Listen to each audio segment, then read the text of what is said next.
Assalamualaikum warahmatullahi wabarakatuh, and a very good morning. Today is Wednesday, I believe. Okay.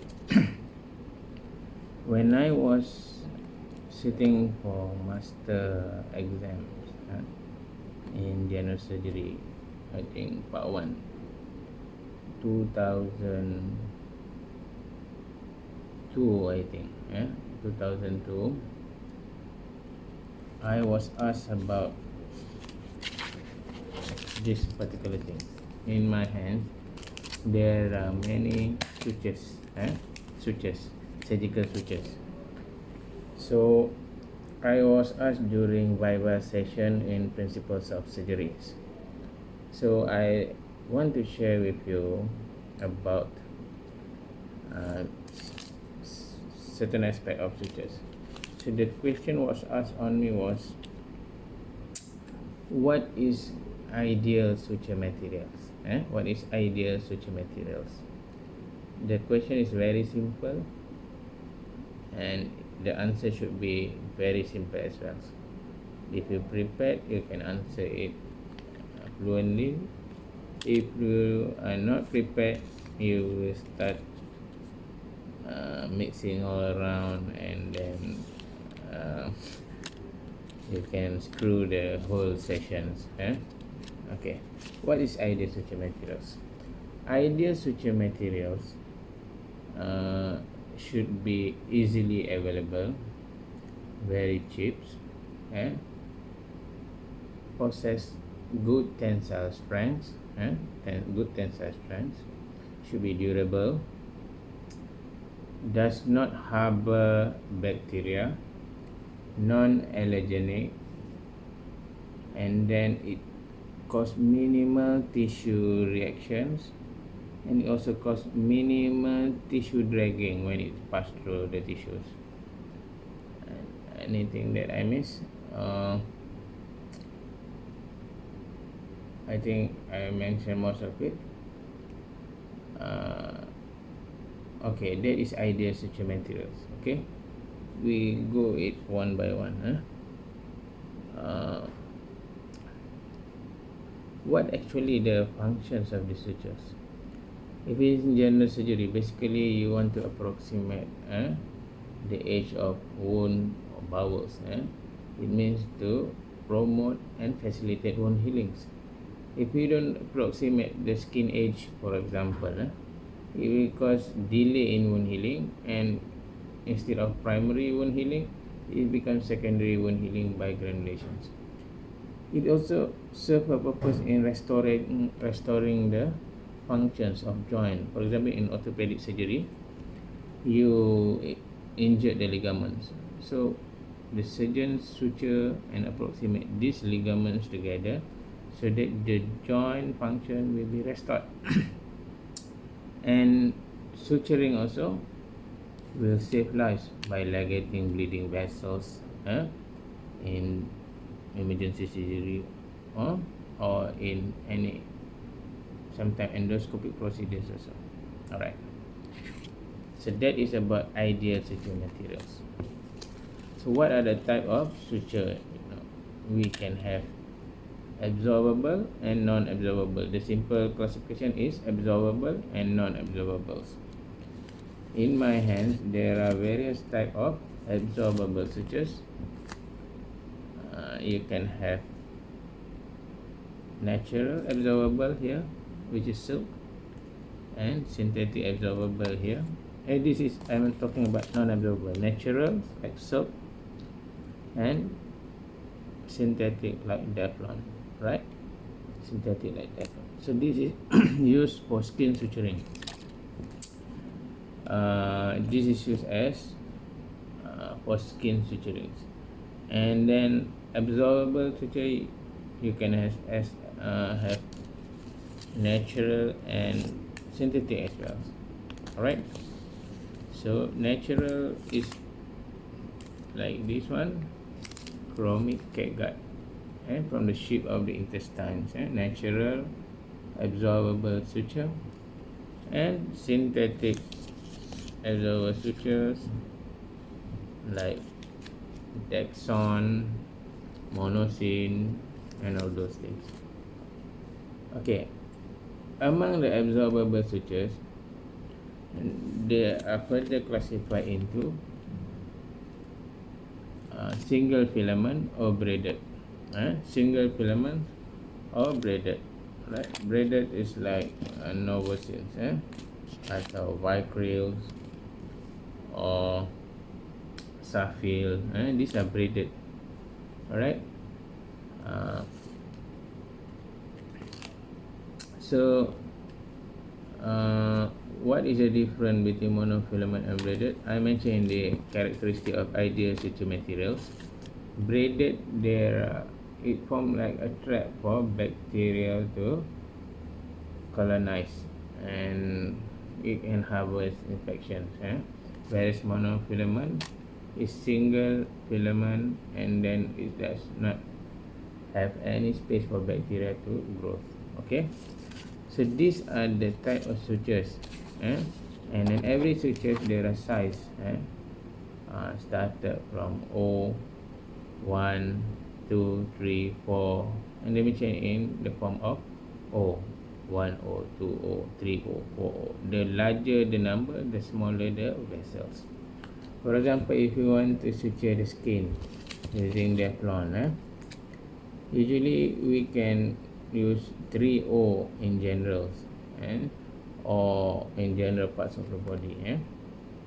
If you suture in the area of face, for example laceration, we use smaller like 6O or 5O.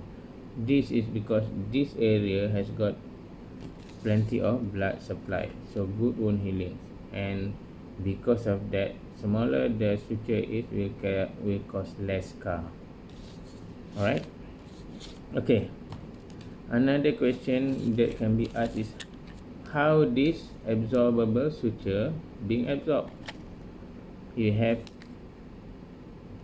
natural like catgut, or we can have synthetic, like novosin, vicryl, monosin. So how does this suture be absorbed? Because the ideal suture material should have good tensile strength, and on top of that, it must disappear when the function is not need anymore. Okay, when the function already served, for example, I want the suture to be there for 4 weeks or for 6 weeks. By the end of 6 weeks, the suture should be absorbed. So that is the ideal suture material.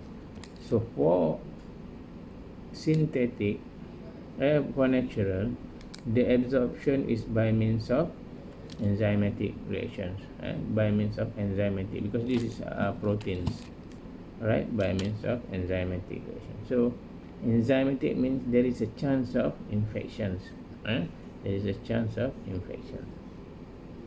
Whereas synthetics, the absorption is by means of hydrolysis, breaking of the water, breaking of the water change in that. So looking into that physiological reactions, we know that the new synthetic absorbable suture actually is a good suture materials. It's an ideal suture material, and if we look into this, I can classify the single filament, monofilament is a good suture material, and then it is synthetic because it is absorbed by means of hydrolysis. These are the two advantages of monofilament absorbable suture compared to braided absorbable sutures, which is naturals, braided. Okay, but the monofilament also has got disadvantage. We talk about memory. Memory means the ability of the suture.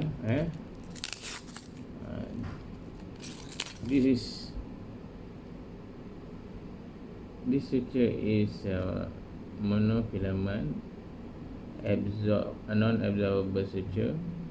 Okay, so this suture has got memory, strong memory. Means if you take out from the packaging, it will retain its posture when you leave it like that.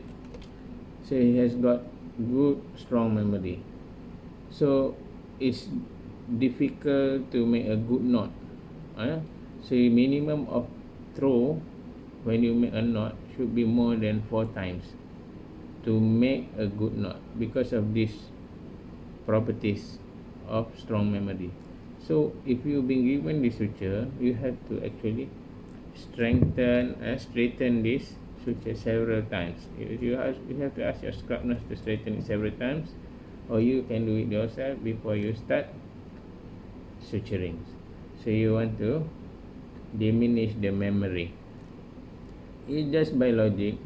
You make a knot of monofilament, it will not stay strong if it is less than 4 knots, 3 knots. That's why in monofilament, when we make a knot, it should be more than 4 to 5 throws. Okay, whereas braided suture, you can have good strong knots after 3 throws. 3 throws of granny knots, then after that square knots. That is about the suture. That is about the sutures. Okay, there is one more thing that can be asked if you sit for primary for part 1 master student is how to make a good closure of the abdomen. In the other word is if you're doing laparotomy of the abdomen, what is the principles of closing the laparotomy wound to avoid it to have wound breakdown or technical failure? So that question should be answered by following NMAS principles. NMAS closure means when you choose the suture, you must measure the length of the wound. If the length of the suture must be 4 times the length of the wound. If let's say the wound is this much, this length, so the suture that you take from the packaging should be at least 4 times the length of the wound. Then you can use single suture to continue to close. So number 2 is use non-absorbable. Number 3 is distance between the skin and edge, from the edge is 1 centimeter, and distance from the next bite also 1 centimeter. It is not supposed to be too tight or too loose. Just enough to hold the wound, but shouldn't be loose. And make sure the edges and the tissue you want to suture is devoid of dead necrotic tissues. Alright, so these 5 things. The length of the suture must be 4 times the length of the wound. Use non-absorbable. The distance between from the skin to the edge is, from the bite to the edge is 1 cm. From the bite to the next bite, another 1 cm. Not too tight because it can cause ischemia, and the tissue must be healthy. That is NMAS closure. Alright. Okay, with that, I think in another session, if time permitted, I will share with you a bit of basic surgical skills. Thank you.